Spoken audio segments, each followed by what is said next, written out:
বিলাল ভাই, বিলাল ভাই তো শুরু করে দিয়েছে। বিলাল ভাই এভাবে বসলে মানুষ বলবে আপনি টয়লেট করতে বসছেন।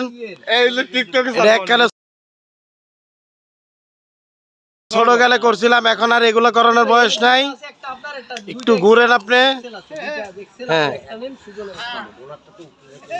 না না ওইটা বাবুল বাবুল তিনটে এক্সেল ও তাহলে নেন দুইটা নেন আপনি একটা সুজন দেন আর আপনি একটা নেন আমি এখন পৃথিবীর উপরে আপনি পৃথিবীর উপরে উঠছেন, পৃথিবী আপনারা দেখতেছে, সমস্যা নাই। বিলাল ভাই একটু এদিকে তাকান। ওকে নামেন, দেখেন নামতে গিয়ে ভাই আবার মাজা ব্রেক করাই দিয়েন না ভাই। হ্যাঁ ওই সাইডটা নামেন, এদিকে তাকায় তাকায় নামেন। গেঞ্জির কাপড়টা ভালো এই যে রেঞ্জে করতে আচ্ছা ওটা বাদ দেন